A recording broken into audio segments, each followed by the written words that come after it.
Sir आज आपको BJP की तरफ से कोई ऑफर हुई है ज्वाइन करने के लिए?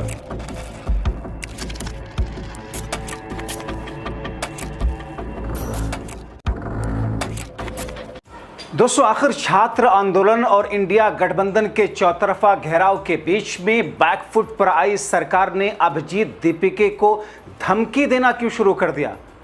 आखिर वो कौन व्यक्ति था जो अभिजीत दीपिके के पास में सरकार का ऑफर लेकर पहुंचा कि इस ऑफर को मान लो, नहीं तो फिर तुम्हारे खिलाफ कुछ ऐसा होगा जिसकी तुमने कल्पना तक नहीं की होगी।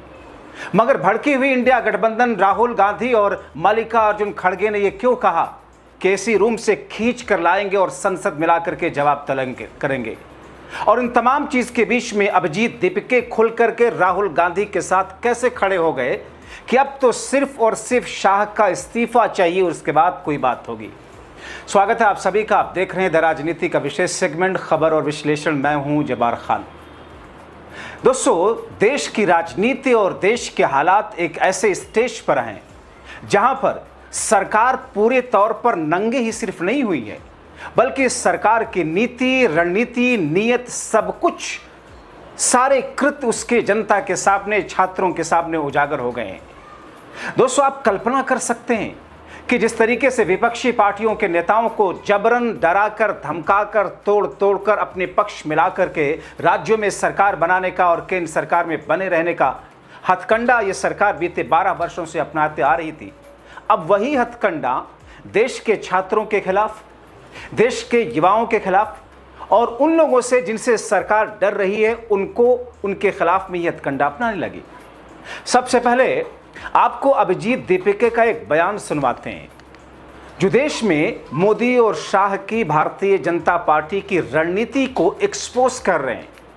कैसे अभिजीत दीपिके को धमकी दी गई और कैसे अभिजीत दीपिके ने ऐलान कर दिया कि अब डर वर साइड छोड़ करके जिसको ये आरोप लगाना है लगाए कि साहब ये तो विपक्ष की राजनीति का हथकंडा बन रहे, कहते रहे सब कुछ, मगर हम बहुत क्लियर हैं।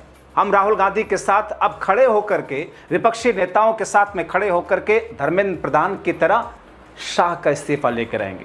सर आज आपको बीजेपी की तरफ से कोई ऑफर हुई है ज्वाइन करने के लिए? अब तक धमकियां बहुत मिलेगी, बीजेपी में आ जाओ, अच्छा रहेगा तुम्हारे लिए, तुम्हारे परिवार के लिए। तो मुझे तो मतलब बहुत शर्म आती है कि इतने बड़े प्रधानमंत्री, इतने बड़े अमित शाह, उनके पोते की उम्र का मैं हूँ, उनके पोते की उम्र के बच्चों को इस तरह की धमकियां देते हैं।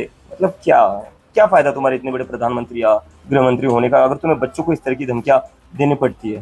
कंगना रनावत की बात जनरेशन आप पूरी खराब कर रहे हैं, जेनजी जनरेशन आप पूरी खराब कर रहे हैं, उनका कल्चर बिगाड़ रहे हैं इस आंदोलन के माध्यम से। अगर डेमोक्रेसी के लिए लड़ना संस्कृति खराब करना है, अगर सरकार से सवाल करना संस्कृति को खराब करना है, अगर अपने फ्यूचर के लिए लड़ना संस्कृति को खराब करना है, और अगर अपनी पढ़ाई के लिए लड़ना संस्कृति को खराब करना है, तो हम संस्कृति खराब कर रहे हैं। और मैं कहना चाहूंगा बाबा रामदेव जी से कि सर, पतंजलि के जो फॉल्टी प्रोडक्ट्स बन रहे हैं ना, वो जो खराब हो रहे हैं, पहले उस पर ध्यान दीजिए। उस पर तो सुप्रीम कोर्ट भी बोल रही है उनको बैन कर दो। वो जो आपकी खराब प्रोडक्ट्स है, पहले उस पर ध्यान दीजिए आप। संसद में कल जो है राहुल गांधी ने डिमांड की अमित शाह जी का इस्तीफा। किसके कहने पे गोलियां चलाई गई उसका जवाब मांग रहे थे, आप क्या कहेंगे? मुझे लगता है इसका आंसर तो बहुत ही क्लियर है।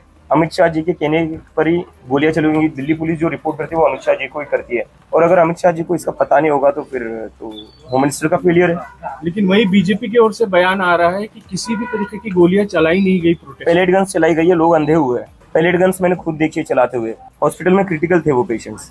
और गोलियां क्या नहीं चली? बिहार में क्या हुआ है? AK-47 किसने चलाई? किसकी सरकार है वहां पर? मतलब देश के बच्चों के ऊपर तुम AK-47 चला रहे हो। एक टाइम था इस देश में AK-47 चलाई जाती थी आतंकवादियों पर, अजमल कसाब पर। जब पार्लियामेंट पर अटैक हुआ था तब AK-47 चलाई जाती थी। आज AK-47 चलाई जा रही है स्टूडेंट्स पर। मतलब दोस्तों, आप कल्पना करिए कि जिस अभिजीत दीपिके ने अमेरिका से भारत पहुंच करके छात्रों को इकट्ठा करके छात्रों की आवाज को संसद के उन गलियारों में पहुंचाया, यहां तक कि प्रधानमंत्री आवास में और गृह मंत्री अपने आवास में जो बैठ करके सोच रहे थे आराम करके कि साहब इससे कुछ नहीं होने वाला, वही घबरा करके धर्मेंद्र प्रधान का इस्तीफा लेने पर मजबूर हुए। अभिजीत दीपिके तो यहां तक कहते हैं कि जो पैलेट गन चलाई गई, जो छात्रों पर बर्बरता की गई, वो सिर्फ और सिर्फ गृह मंत्री अमित शाह के आदेश पर हुआ है। यही बात तो राहुल गांधी कह रहे हैं। अभिजीत दीपिके ने कहा कि अब सिर्फ बातचीत और अब सिर्फ इशारों में स्थितियां नहीं होंगी, खुल करके डंके के चोट पर और अब इस्तीफा होगा। मतलब दोस्तों, राजनेताओं की तरह इस बीच में किस तौर पर अभिजीत दीपिका को भारतीय जनता पार्टी चुप कराने के लिए अपनी पार्टी में आने के लिए मजबूर कर रही है। लेकिन अभिजीत दीपिका ने सारी धज्जियां, सारी बखियां उधेड़ दी। आपने देखा कि हाल में ही कैसे ममता के लोगों को तोड़ करके पार्टी खत्म की गई, कोशिश की गई, उद्धव ठाकरे के सांसदों को तोड़ा गया। अब दोस्तों इसीलिए हालात ऐसे हो गए कि बिहार से लेकर के महाराष्ट्र, उत्तर प्रदेश में खास तौर पर जैसे ही अभिजीत दीपिका ने ऐलान किया कि साहब अब तो हम विपक्षी पार्टियों के साथ खुल करके शाह का इस्तीफा लेंगे, दबाव डालेंगे और शाह को अपनी जिम्मेदारी और जवाबदेही के हिसाब से अपनी अकाउंटेबिलिटी के प्रति अब उनको खामियाजा भुगतना होगा। इसी बीच में दोस्तों पुलिस कैसे एक्टिव हुई है। पुलिस बिहार, महाराष्ट्र, उत्तर प्रदेश, यहाँ तक कि गाजिया, नोएडाबाद के अलग अलग जगहों पर, दिल्ली में अलग अलग जगहों पर, बंगाल में अलग अलग जगहों पर केसेस करना, एक्शन लेना शुरू कर दी। जबकि सरकार ने यह वादा किया था कि हम आंदोलनकारी छात्रों पर किसी तरीके का केस नहीं करेंगे, जो केसेस हुए हैं उनको वापस लेंगे। मगर अब वही सरकार घबराहट और डर में छात्रों को उनकी आवाज़ कुचलने के लिए निशाना बना रही है। इसीलिए दोस्तों संसद में ना तो अमित शाह पहुंच रहे हैं और ना ही प्रधानमंत्री मोदी। उनको लगता है कि अगर संसद में आए तो फिर जवाब तो देना होगा। इसीलिए एक तरफ राहुल गांधी और उनकी पूरी टीम इंडिया गठबंधन संसद में सरकार की सांसें अटकाए, तो दूसरी तरफ सड़क पर छात्र। इस बीच एक बार फिर से जंतर मंतर पर छात्रों का जमावड़ा लगना शुरू हो गया। छात्रों का समूह जंतर मंतर पहुंच चुका है और खबरें ऐसी हैं कि अभिजीत दीपिका अपनी टीम के साथ में फिर से जंतर मंतर पहुंच सकते हैं। उधर राहुल और खड़गे ने तो संसद में मोदी शाह को बुलाकर जवाब देने के लिए मजबूर कर दिया और अब बात शाह के इस्तीफे पर आकर अटक गई है। अब इंडिया गठबंधन अमित शाह के इस्तीफे पर अड़ गया है। जैसा कि कल मैंने आपको दिखाया था कि जब संसद के भीतर राहुल गांधी को बोलने नहीं दिया गया था, कैसे राहुल गांधी ने शाम में एक प्रेस कॉन्फ्रेंस की थी और उन्होंने बाकायदा ये कहा था Amit Shah must go, home minister must go. अब अमित शाह का रेजिग्नेशन चाहिए। अब दोस्तों ये स्थिति देश की राजनीतिक दिशा और दशा कहां पर है और इससे सरकार किस तौर पर बैकफुट पर है। सरकार के सलाहकारों को समझ नहीं आ रहा कि कौन सी रणनीति अपनाएं। पहले जंतर मंतर के आंदोलन को होने दिया, वो रणनीति सरकार ने अपनाई, फेल हो गई, सरकार के लिए उल्टी पड़ गई। फिर मजबूरन सरकार को बल का प्रयोग कराना पड़ा, वो भी उल्टी पड़ गई। फिर मजबूरन सरकार को दबकर, झुककर, घुटने टेक कर प्रधान का इस्तीफा लेना पड़ा, वो भी उल्टी पड़ गई, क्योंकि अब अमित शाह के इस्तीफे की बारी है। इस बीच में दोस्तों आप देखिए, यही कहते हैं ना कि क्रांतियां, इनकलाब, उसकी बुनियाद में युवा होते हैं, नौजवान होते हैं। दुनिया के किसी भी हिस्से की आप फ्रेंच रेवोल्यूशन उठा करके देख लीजिए, आप रशियन रेवोल्यूशन उठा करके देख लीजिए, आप अमेरिकन रेवोल्यूशन उठा करके देख लीजिए। हर जगह दुनिया के अलग अलग हिस्सों में युवाओं के जरिए ही क्रांतियां आई हैं। या इस देश में जो क्रांति देखी 1975 में, वो भी तो शुरू हुई थी इसी मोदी शाह के गृह राज्य गुजरात से, वो भी छात्रों के मुद्दों से वो शुरू हुई थी। अब इस बीच में दोस्तों छात्र, सभी उम्र के छात्र मैदान में उतर चुके हैं। आपको एक झलक दिखाते हैं दोस्तों, देश के अलग अलग जगहों पर हर एज के छात्रों की जागरूकता किस तौर पर है। आपको उसकी झलक इस वीडियो में मिलेगी कि चाहे प्राइमरी के छात्र हों, सीनियर सेकेंडरी के छात्र हों, या फिर उच्च शिक्षा के छात्र हों, या फिर देश के युवा, सब जागरूक हैं। और यही सत्ता पक्ष की आंखों की किरकिरी है। इसीलिए सरकार, पुलिस ने आंदोलन करने वाले छात्रों के खिलाफ कार्रवाई करा रही है, ताकि सरकार के खिलाफ छात्र आंदोलन को कुचल दिया जाए। शिक्षा विभाग और सरकार से हमारी ये मांग है कि PM3 स्कूल और यहाँ पे एक भी टीचर है, सेकंड ग्रेड के एक भी टीचर नहीं है, और फर्स्ट ग्रेड है उनके अंदर 2 टीचर है, एक है हिस्ट्री के और एक है हिंदी के। और हिस्ट्री के जो टीचर है वो प्रिंसिपल का पद संभाले, तो उनको भी टाइम मिलता है तो भी पढ़ाते, लेकिन ऑब्वियसली भी काम बहुत है तो वो करने पड़ते। तो इनसे हमारी मांग है सेकंड ग्रेड, फर्स्ट ग्रेड और थर्ड ग्रेड, L1 L2 सभी के टीचर लगाए, वरना तब तक न तो स्कूल का लॉक खुलेगा, 10 बजे तक कोई नहीं आया तो हम रोड ब्लॉक करेंगे।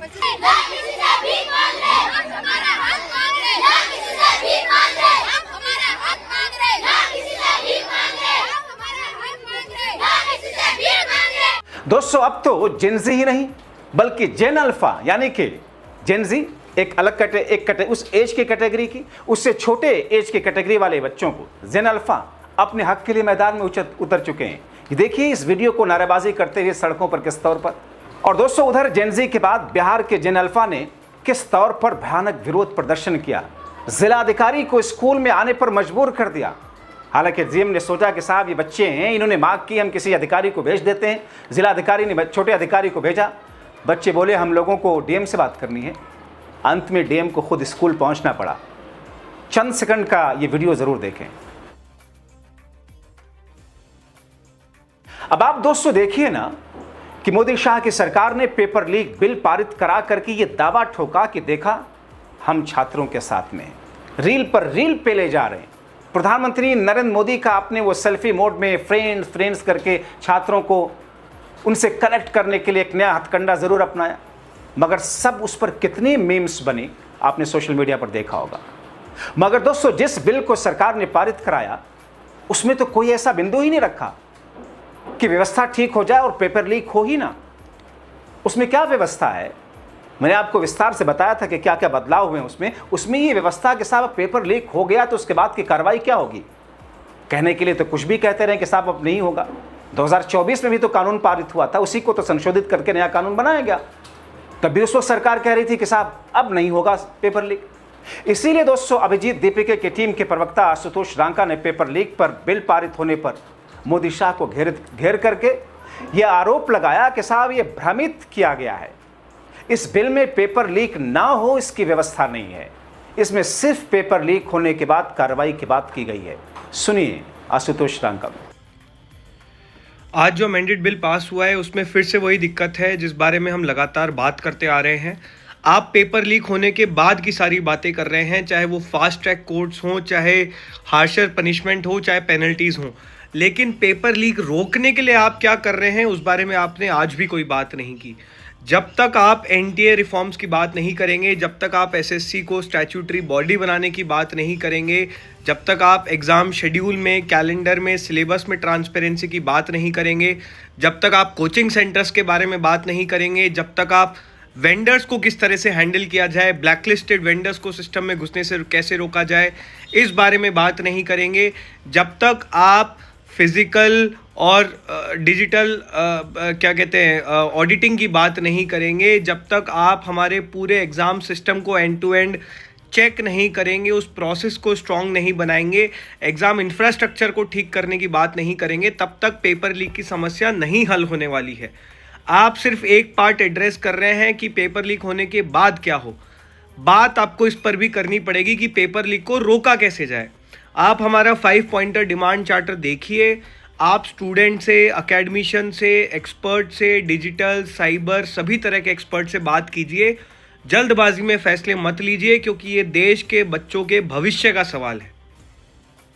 तो फिर ऐसी स्थिति में 3 प्रमुख सवाल, आखिर मोदी और शाह संसद में क्यों नहीं आ रहे जवाबदेही और जिम्मेदारी के प्रति जवाब देने के लिए? तो क्या अब अमित शाह का इस्तीफा होकर रहेगा, जो कितना आसान नहीं लग रहा है। सुप्रीम कोर्ट ने जो आदेश दिया और सुप्रीम कोर्ट में छात्रों पर बल प्रयोग करने, लाठीचार्ज, आंसू गैस और यहां तक कि बिहार में AK-47 और दिल्ली में पैलेट गन के प्रयोग का जो मामला चल रहा है, इन तमाम चीजों के बीच में देश के जेन अल्फा प्राइमरी स्कूल के छात्र जिस तौर पर सड़कों पर हैं, अभिजीत दीपिके का राहुल गांधी के साथ खुलकर अमित शाह का इस्तीफे मांगना, ये तमाम ऐसी स्थितियां हैं जिसमें क्या अमित शाह का इस्तीफा होगा। दोस्तों अभिजीत दीपिके ने कहा था, झुकती है सरकार, झुकाने वाला चाहिए। अगर आप अपनी शक्ति को पहचानते हैं तो फिर आप जिनको चाहें अपना मैनेजर रखें, अपने बच्चों के भविष्य को सुधारने के लिए जिम्मेदारी पर आप रखें, क्योंकि आप तनख्वाह देते हैं सत्ता के उन शिखर पर, कुर्सियों पर बैठे हुए ऐश काटने वाले लोगों को। जागरूक रहिए, अपनी आवाज उठाइए।